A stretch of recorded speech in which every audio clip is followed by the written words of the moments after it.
Hello everyone, welcome to another video. In this video, we are going to be learning how to attempt or exploit a Windows system. But before we do that, I will quickly walk through some overview and learn what exploitation is. Then after that, we'll go straight to the lab and perform the demonstration. See you in the lab environment. Thank you. Before proceeding to the demonstration or lab environments, let's quickly know what system exploitation is.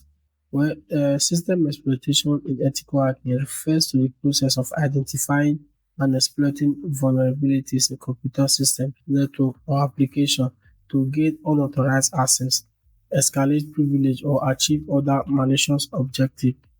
The purpose of system exploitation in ethical hacking is to assess the security posture of a system by simulating the action of a malicious attacker in a controlled and legal manner.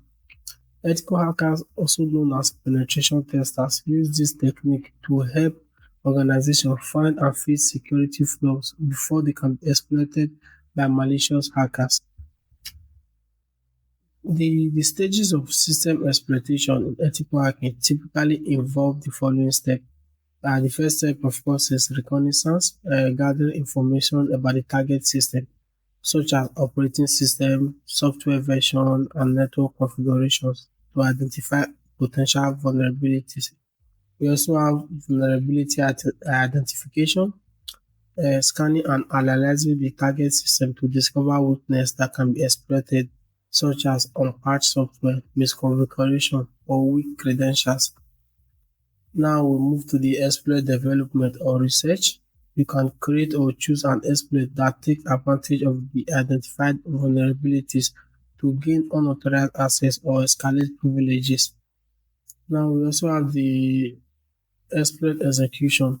Deploying the exploit against the target system to gain access, escalate privilege, or achieve the desired impact, such as data theft or system control. We also have the post-exploitation, maintaining access, gathering additional information, lateral movement within the network, and performing cleanup actions. Now, the after the actual attack, we also have the reporting and mitigation, where you document all the findings, the method used for exploitation, and providing recommendations to fix the vulnerabilities and improve the security posture of the target system. Now, with this brief information in hand, it's time to move to the lab environment and perform the demonstrations. See you in the lab environment. Okay, guys, now it's time to get started and get our hands dirty. So before I begin, I will quickly perform a host discovery to discover some live hosts.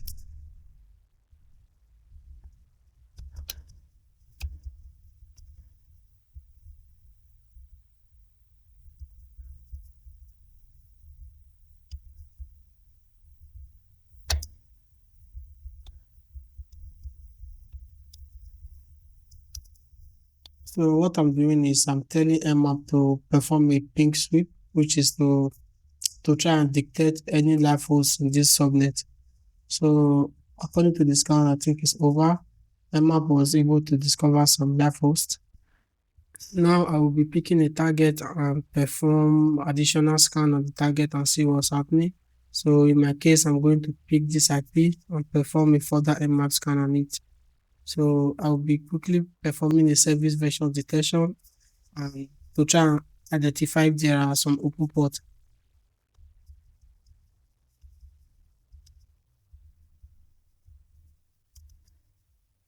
I'm going to speed it up because I don't have the whole day to wait. Give it the target. Okay, now the scan has started. It will take some few seconds. Anyway, I'm going to pause the video. The scan is complete, and as we can see, some ports are open. We have FTP, we have SSH, HTTP, and the rest.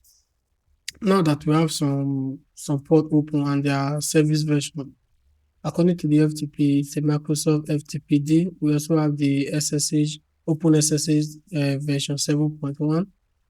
We have the Oracle Glassfish.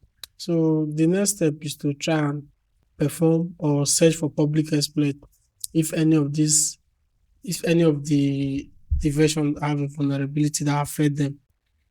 First, I will be starting with the Oracle Gladfish and try and identify if there's any public exploit that affects it. In this case, I will be using a search plate. Search plate is a command line tool for exploit database. So instead of going to online, you can use search plate locally. So I'm going to fire up search plate and try and identify if there's any vulnerability that affect the glassfish. So search plate. Then I'll paste in the name. In this case, let's say Oracle Glassfish. Okay. According to the version 4.0, here we have Oracle Glassfish Server version 4.1 directory traverser. This is a .txt. We also have other ones, which is Ruby. Ruby means is a Metasploit. They are expert in Metasploit. So in this case, let's quickly fire up Metasploit and see if we can exploit this vulnerability with the Metasploit framework.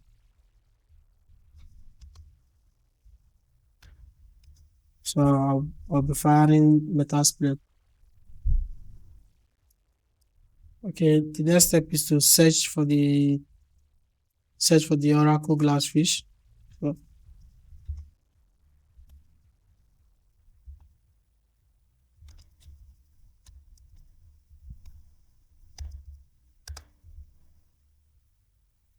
okay, there are some couple of exploits here.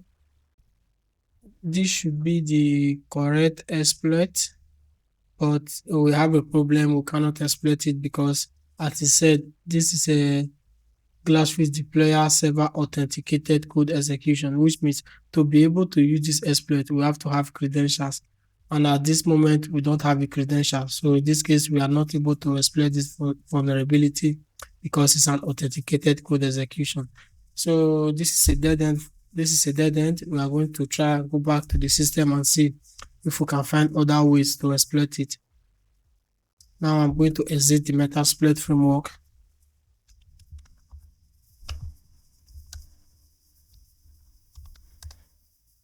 As you can see here, we have some services. We have FTP. Let's try and enumerate the FTP service and see if our anonymous login is enabled. So to do that, or if you are interested in enumerating more about the FTP, there are some mmap scripts that can help you do that. So let's try and check for some mmap scripts that can do that for us.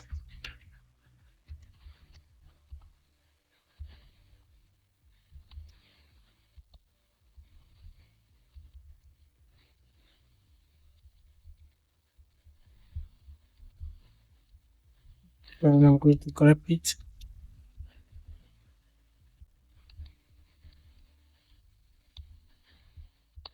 As you can see, we have some mmap script that can help us to enumerate FTP. We have the FTP anonymous login, we have the FTP bounce, FTP boot, and the rest.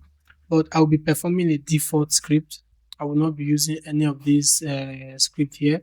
So I'll keep performing a default script against the FTP service.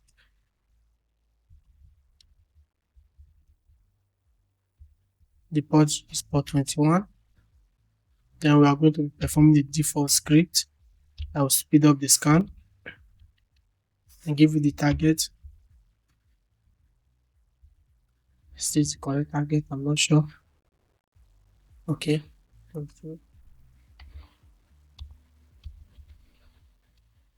I'll make it verbose.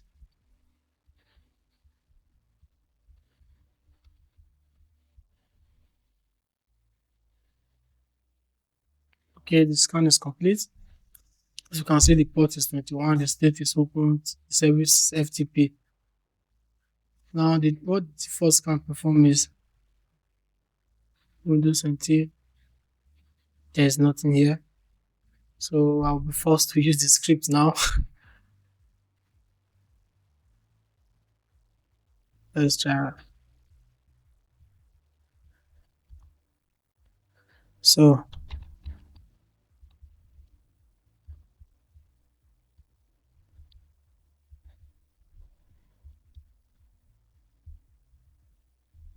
paste in the script, give it the target,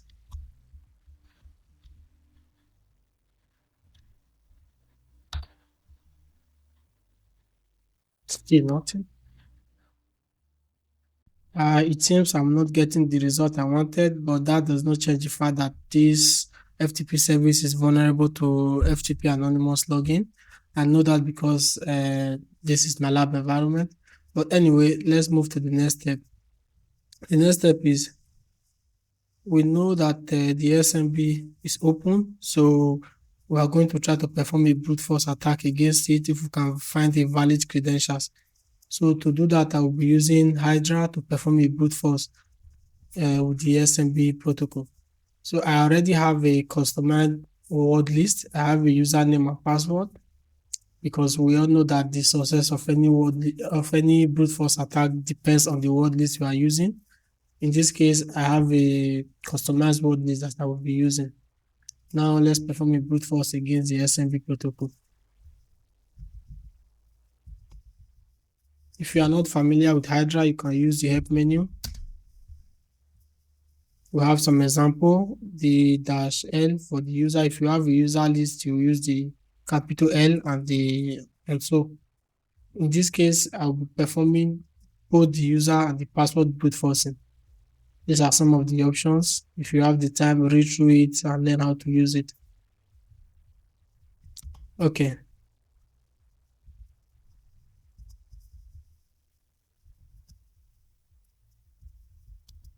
she's thing, win user list for the users. Then for the password, I'll have the win pass. Then I'll give you the target. Then the protocol is SMB. As you can see, we found some valid credentials. We have the username administrator and vagrant. We also have other user vagrant. But we are interested in the administrator. So for that case, now we have a valid credential. We can now log in as a as a normal user. So let's test that using the crack map. Let's try and use crack map to test our credentials if they are actually valid. So I'll be using crack map.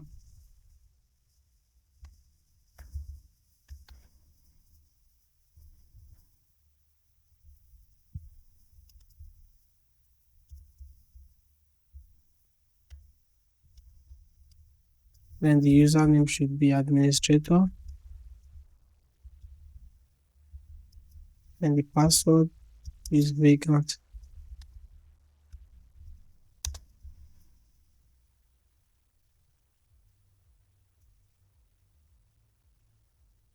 Okay, correct. The password are valid, as you can see, prompt. We are administrator who can practically do anything we want with these credentials. Now that we have a valid credential, if you are interested in getting a share, you can do that by using the in-packet PSSEC. So let's do that to get a share.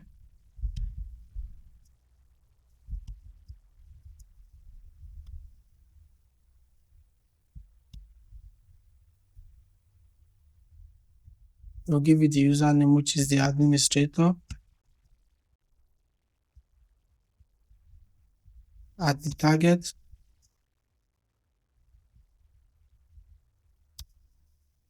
Then we'll give you the password, which was vagrant. And yes, we got a share. You can get a share with the valid credential. Now you can do whatever you want.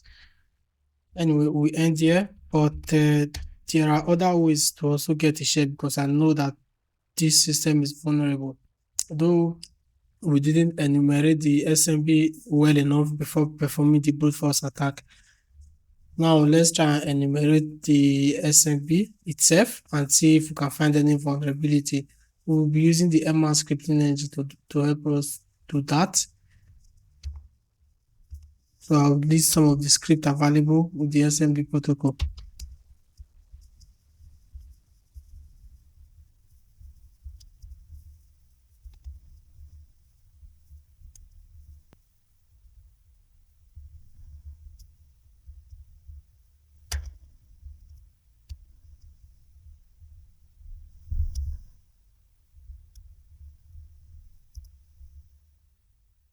All right, here we have a lot of SMB scripts. So first, let's try and discover the operating system running. First, I know it's Windows, but let's try and use this script first, then we'll move further. Now,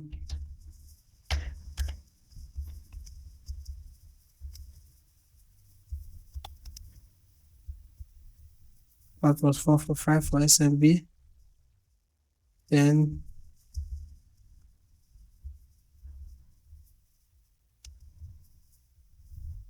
give it the target.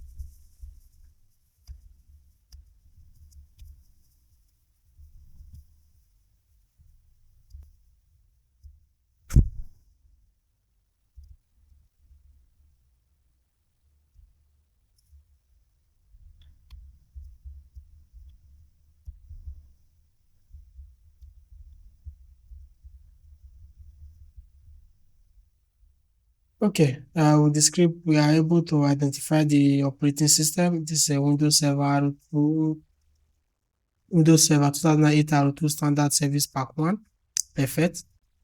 Now let's try and use one of these vulnerability scanning scripts here and see if the system is vulnerable to any SMB attack. So in this case, I'll be using this. I'll copy it. Let's perform a scan.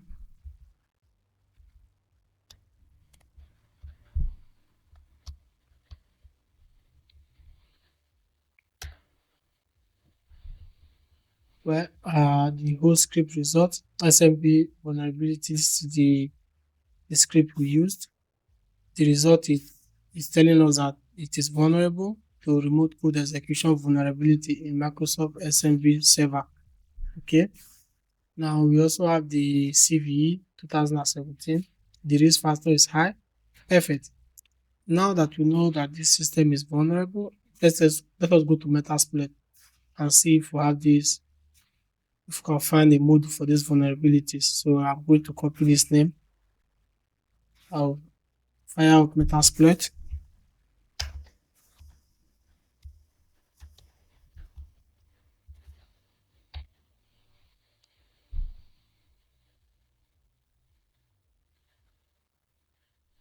Let's quickly perform a search.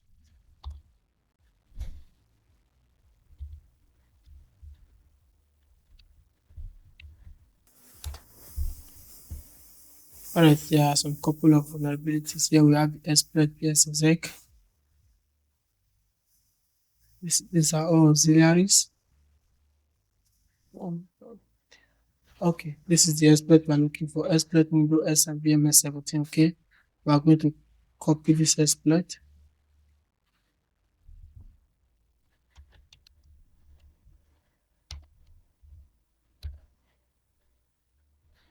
Let's know more about the exploit and what the exploit is doing. So let's type in the info command.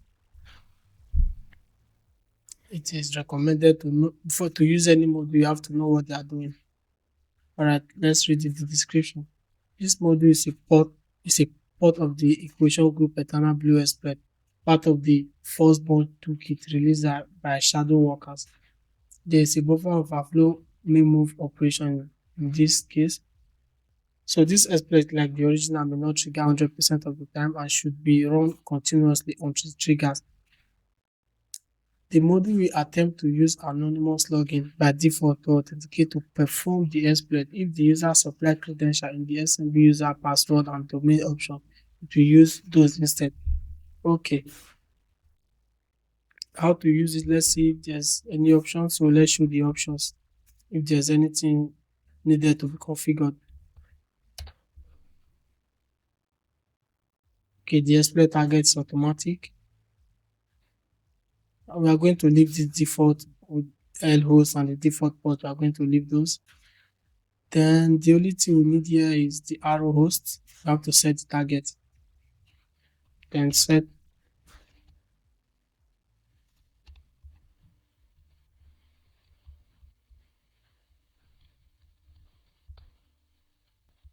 Then we hit run.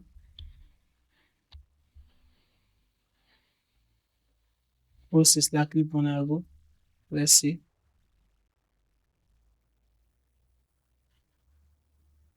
Let's wait. Where the exploit succeeded, as you can see, the exploit succeeded. Perfect. We are in Metapreter. Let's get some information about the host.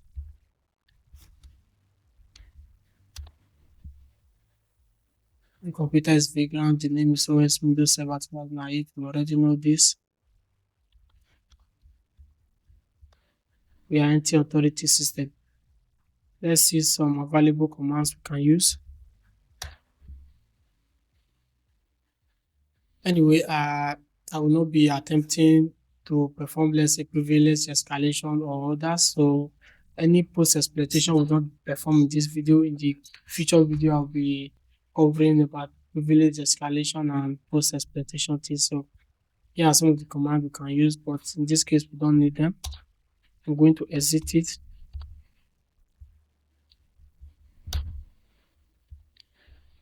Okay, there are multiple ways to actually exploit the system. For example, this FTP, I know that the FTP anonymous login is enabled, but in this case, there is no point in doing that. All right, thank you. That was for today. If you enjoyed this video, you can like, subscribe. See you next time. Bye. Have a great day.